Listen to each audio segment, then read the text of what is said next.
important structure that we had in the pre-colonial Igbo political system was the age grade. The age grades were young men that belonged to the same age group, and they performed the following functions. So people of probably from 50 to 20, they would form a age grade. Another from 20 to 25 would probably form another age grade, or just like that. So young men that belong to the same age group are people who formed what we call the age grade, and they had specific functions that they performed.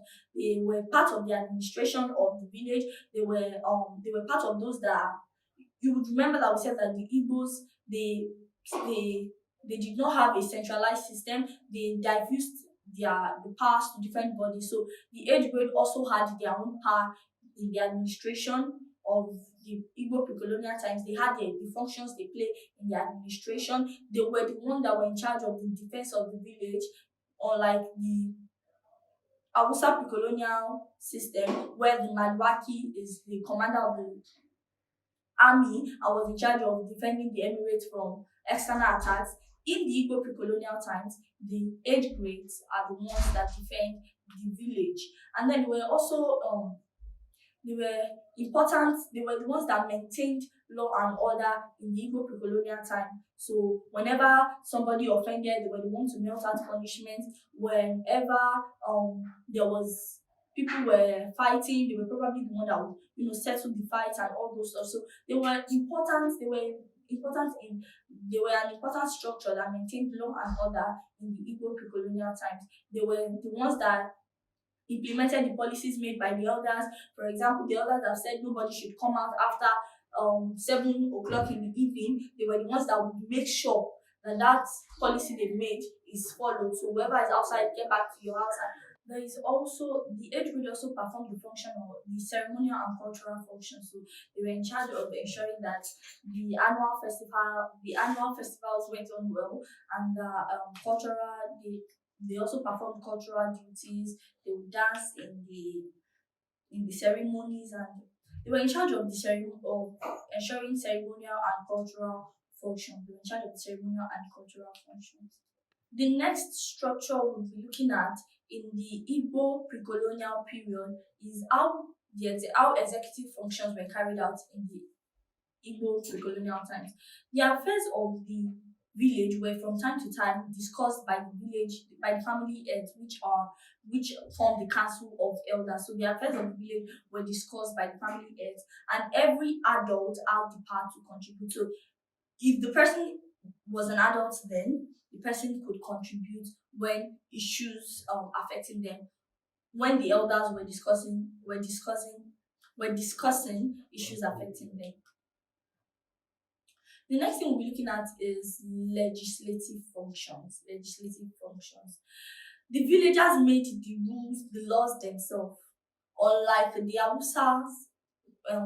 Hausas, where they followed the Islamic laws, in the Igbo pre-colonial time, in system of government, the villagers made the law themselves, and even the age grades would enact a law that the elders would follow. So the village together, they made the laws, and they ensured that all of them, even the elders, the young ones, everybody followed the laws that were made. The next is the judiciary functions. How did they punish offenders, people that broke the laws? And the family heads settled disputes between families. So the family head of a village would settle the disputes between the disputes that occurred within their village. So the family head settled disputes between families within their village, while serious cases were referred to the council of elders. Just to reiterate what I said earlier, the council of elders is the gathering of all the family heads of each village. Family heads are the heads of every village, and then the family heads all together of every village coming together is what forms the council of elders. Very important. The next structure that we had in the Igbo pre-colonial political system are people that we call the Ozo title holders. This title was only for people that were rich. The title was very expensive, and only influential men could hold the title. I know somebody saying yes, right from the pre-colonial times, the Igbo liked money. Yes, only those that had money could hold the Ozo title. It was a very expensive and influential title, but only people with money, only influential men would hold the title. And the title made the older to be recognized in the society. So anybody holding the other title was recognized in the society, was seen as a very influential person.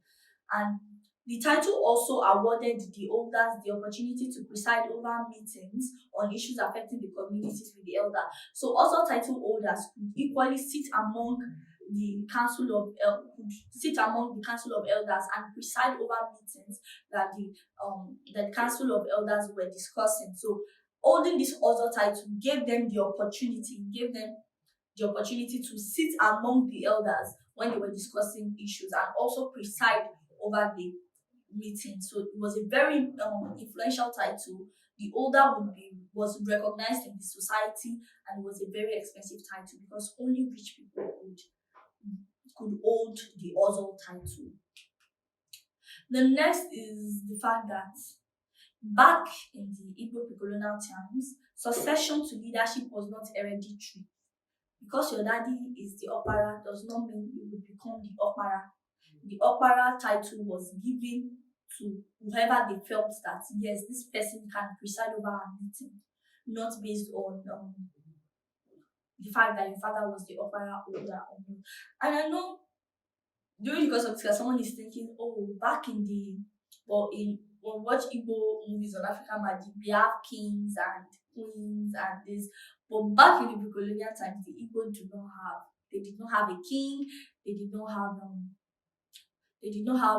a king. It was not a monarch kind of system. It was acephalous. They did not have any leader. They everybody had certain powers, and together they distributed the functions of the executive, the legislative, and the judiciary within themselves.